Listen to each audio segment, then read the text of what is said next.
the obvious ones. His arms getting dragged down as he shoots is an obvious foul.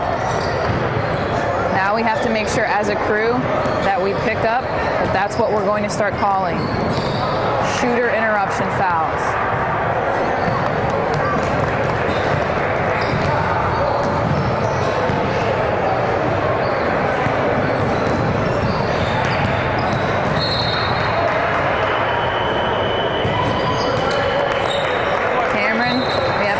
That's our clock now when we inbound.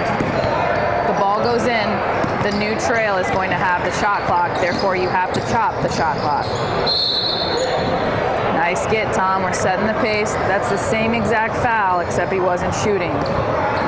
Way to match your partner.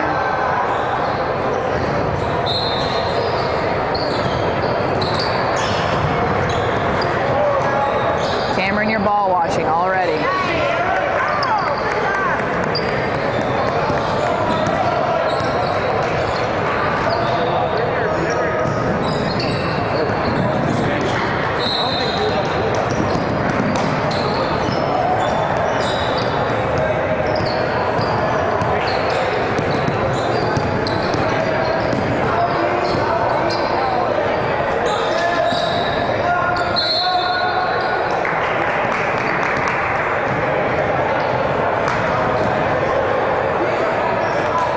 Way to be consistent, Tom.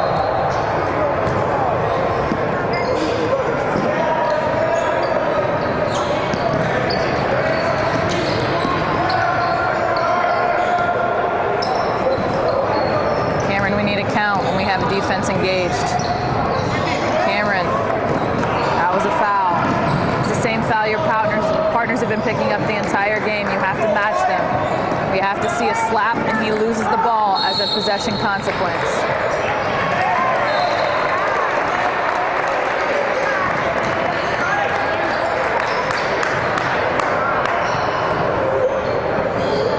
Riley, I agree with the call, I think. But let's not fall in love with our charge mechanic. I don't want that to be the reason we call charges all the time.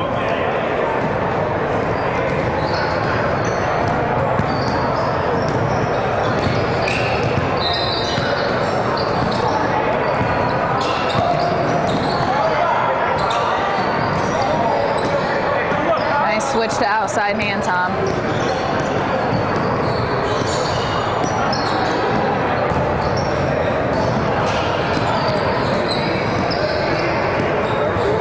Cameron, you got to pick up the balls now in your primary.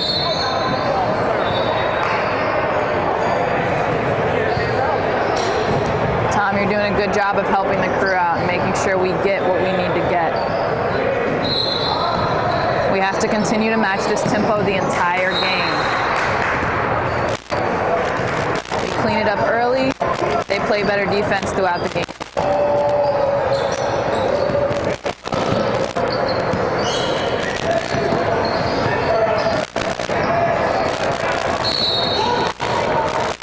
Riley, I would still like for you to hustle every chance you get, even in rotations. Once we hit that speed bump, we are busting it through the lane.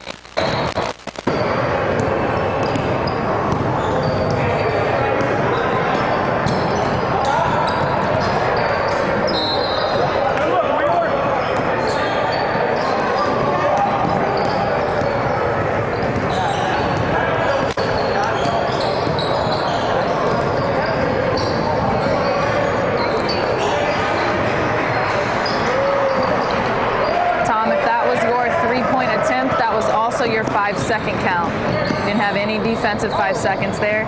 If you're going to take the 3-point preliminary on that, then it was your matchup to officiate defensively.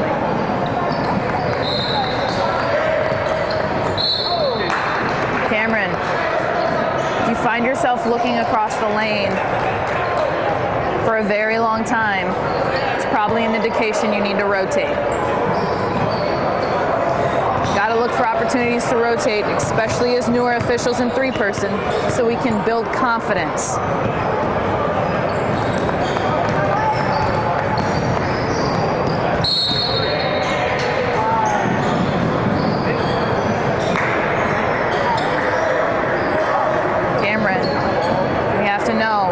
side, strong side. 2 people need to be on the inbounds.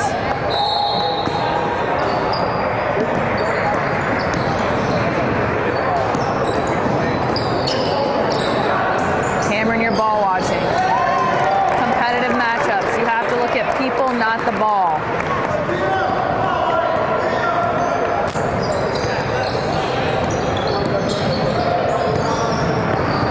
Nice job, Cameron. I saw the adjustment to look at competitive matchups and not the ball.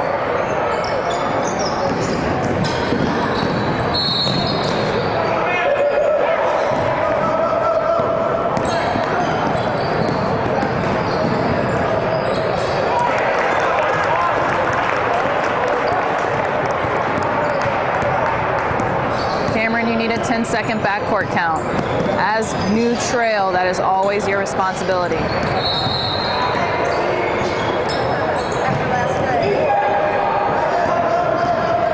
Let's know why that player got to the floor.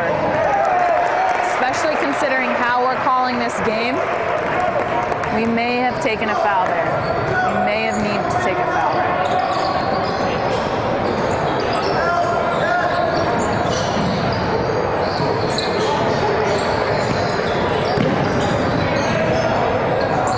Cameron, you have to pick up rotations, my friend. You are a trail. You should be at slot right now. You're now going down to lead because you were in the wrong position from the beginning. We now have 1 lead, 1 slot, and 1 random position because you can't pick up the rotation if you're ball watching.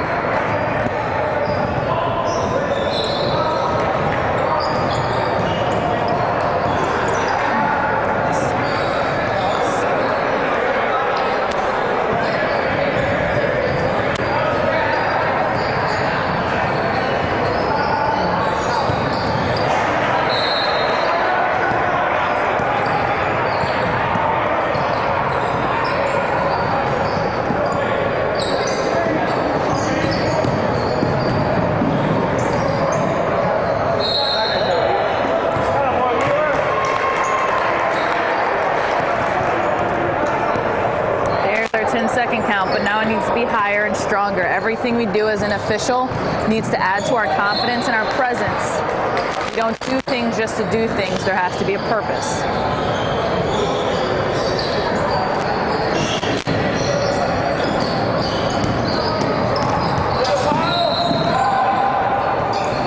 Riley, you're ball watching.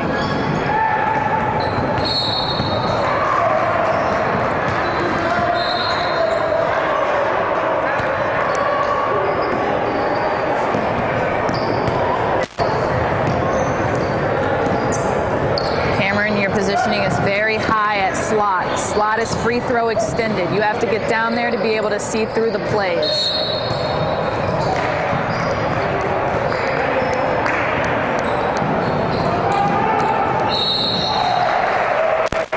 Riley, try to make that travel call look a little smoother. Your arm goes up and then we point a lot of different directions. Let's try to simplify that. Hand up to stop the clock. Travel. Bam, other way. Your partner will know where to put the ball in. You can verbally say sideline, but your partner's going to know where that needs to go. You can correct them if they don't, but you're pointing multiple directions. It's very misleading. We had a lot of pushing on that rebound. We have got to watch our primaries and not the ball. We have all 3 eyes on the ball right now and nothing off ball.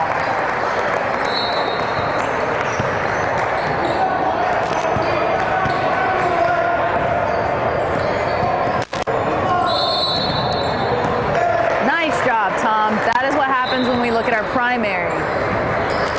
Let's be consistent. Make sure we watch for that the rest of the game.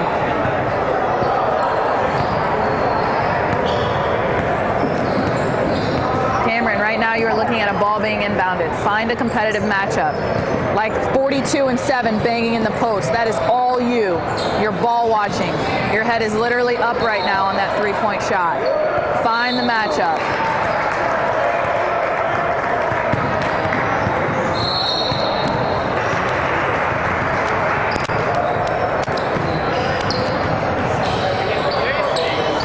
Ball watching, okay? Find bodies. 2 people engaged in a competitive matchup and officiate that, all right?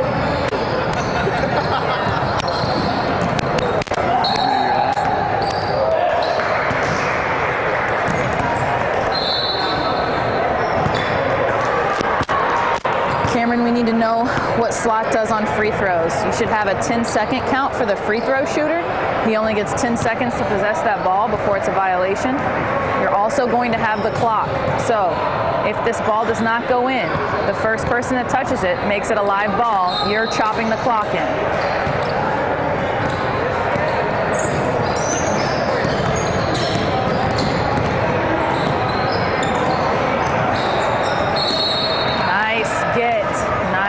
Get Riley. I think he stuck a hand in there before, but we let him play through it. On the shot, there was definitely a foul. Now we're shooting three.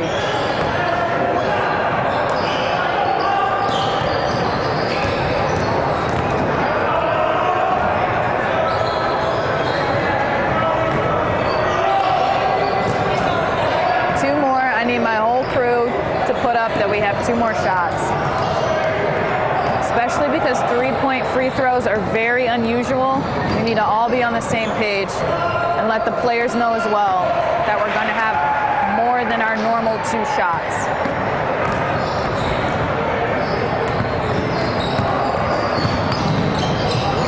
Again, Cameron, you have to know your free throw responsibilities. Nice two signal, but I don't think anyone saw it. Remember, everything we do is for a reason. If we're going to signal that it's only a 2 instead of a 3, we have to signal to something or somewhere.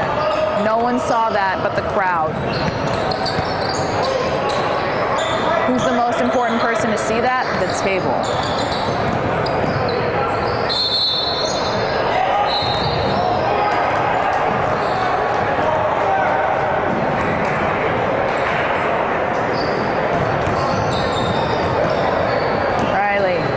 Down and help Cameron out with all of those matchups. You should not be watching the ball get inbounded at Slot, especially if there's not a press.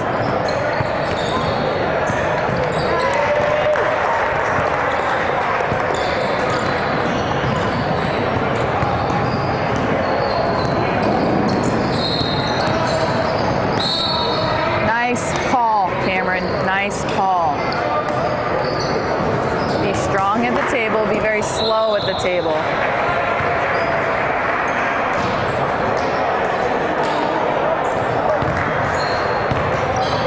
Nice crew recognition. Next one we know is going to be 1-and-1. Next one, Tom. Next one. It's the next one.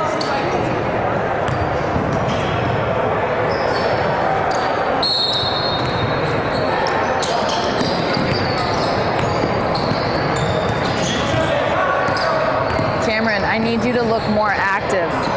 Arms are not crossed. We are at the right position, at Slot. You're very, very deep. Don't bail out of that, Riley. Get in there. That is a rebound, and you are now at Slot. You didn't pick up the rotation. Even worse than that, you bailed out on a rebound.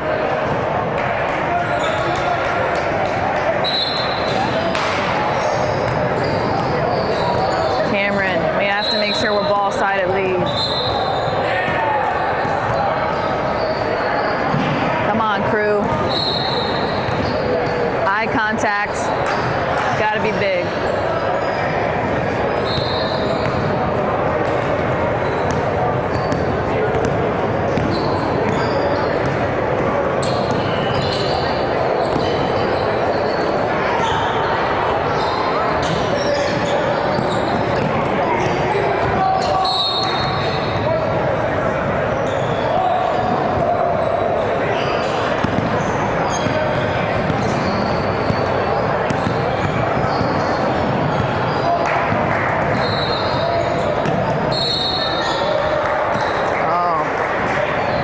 About that one, Riley. We'll look at that one on tape.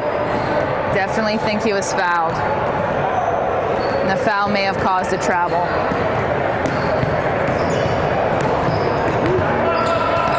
We don't want to be expert travel callers. We want to be expert foul callers. We will get the obvious travels, but everything else needs to be consistent with the game.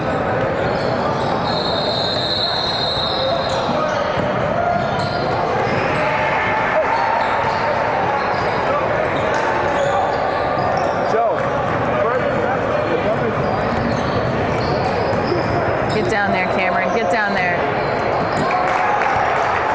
Cameron, pick up the rotation at least. Nice job.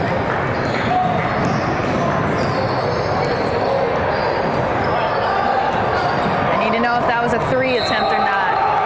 Cameron, that is your job on that side. If he was behind the line of 3, if not, notify a 2. And then we mirror the make at trail and slot on 3 points. Got to see your arms up.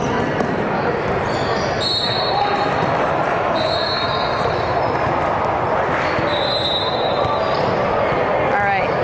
In transition, we pass the subs off to slot. Good job picking it up, Tom. Good job giving it, Cameron.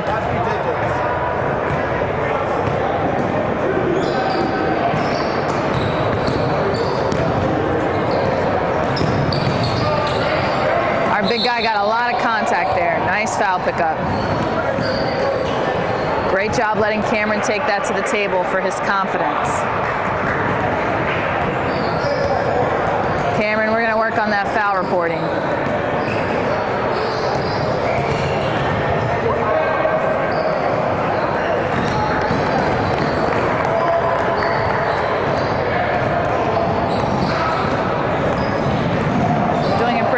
Of being consistent on both ends with these fouls.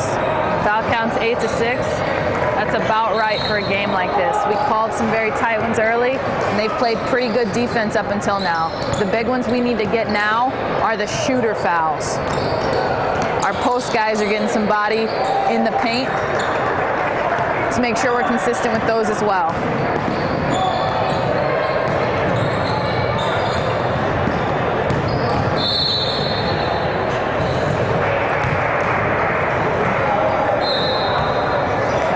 On the 1-and-1. It's a great call. It's a great call. It fits the game. Definitely disrupted our SBQ. Great call.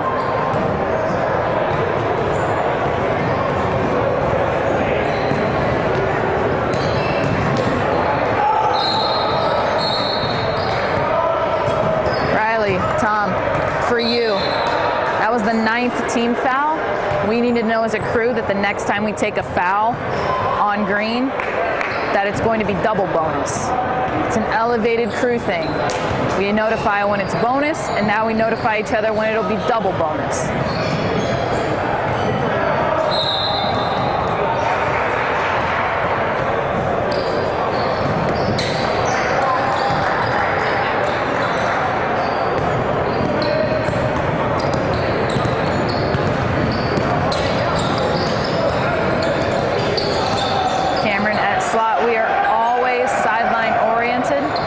Hips are never pointed to the basket. You are at a true trail position right now.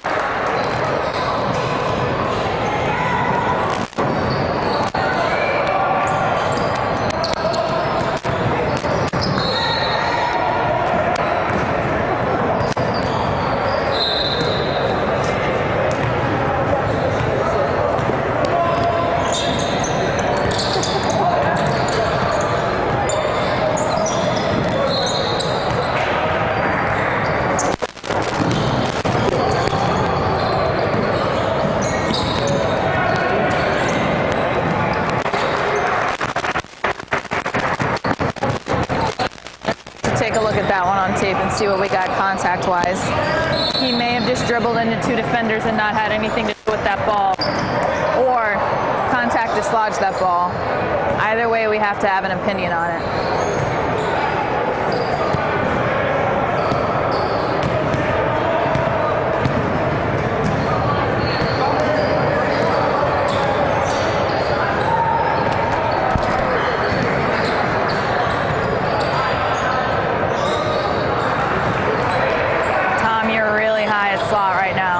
This morning about slot going in to get better angles and not deep.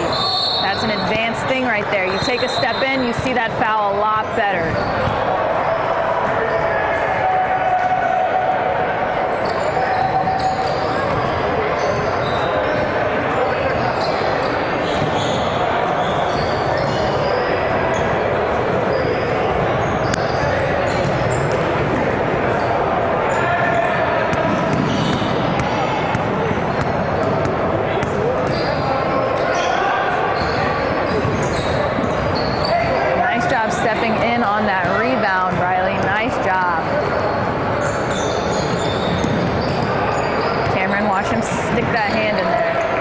don't think he fouled, but we have to be aware of those. No backpedaling down the court, Cameron. That's lazy, and that's how you fall on your butt. Very embarrassing. Don't backpedal.